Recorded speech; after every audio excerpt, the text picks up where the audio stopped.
Here we are making our food and wine pairing, and I decided to do my turkey dinner with my 3 different wines.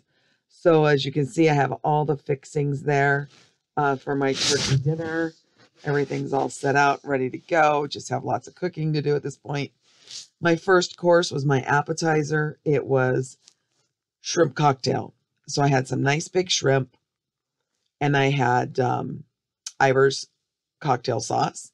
And this is a San Chapelle Special Harvest Huckleberry Rosé. It comes out of Idaho. It's sweet, very sweet, um, almost too sweet, but it was good. And it went well with the too salty shrimp cocktail. I didn't get my shrimp rinsed quite well enough, and it was a little salty. It helped with that, and it did go nicely with the kind of sweet hot of that cocktail sauce.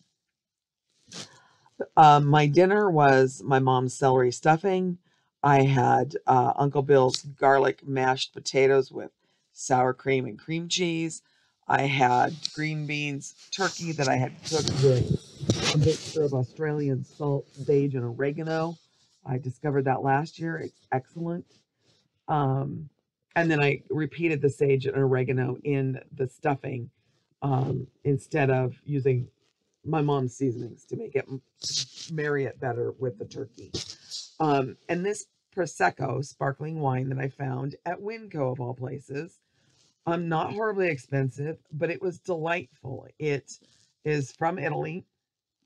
You can see the DOC marking right there. It is not sweet, not horribly sweet, and it just was a very clean, crisp uh, flavor and profile to go with all of the flavors in a turkey dinner. Um, it didn't overpower anything. It just melded nicely with everything. Uh, I will try to find this one again because it didn't leave any aftertaste or anything. It was just a lovely wine to drink. You'll notice when I go to pour it, I will purposely make bubbles. I know that I should have tipped my glass and done it sideways to have less bubbles. However, I've had bariatric surgery and bubbles are my enemy. So I usually try to get out as many bubbles in the pouring process as I can just to alleviate any stomach upset that will come from the bubbles, or it can actually make it so I can't eat my dinner because my stomach fills up with bubbles.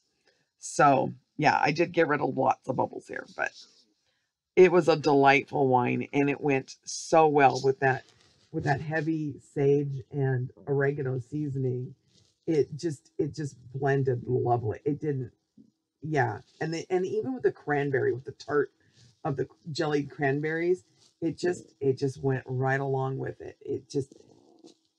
I agree. After class today, we talked about how we should drink more bubbles with our meals, and this was a good one to drink with an everyday meal. Um, it was very enjoyable. My dessert, I ended up making a pumpkin pie. I substituted almond milk instead of dairy milk. I It made the texture a little different because it's thinner. It took longer to cook because it's thinner. But other than that, the flavor was fine. And this is my port that I'm pouring. So, and that went well, very well with the pumpkin and the heavy pumpkin seasoning. It just blended beautifully.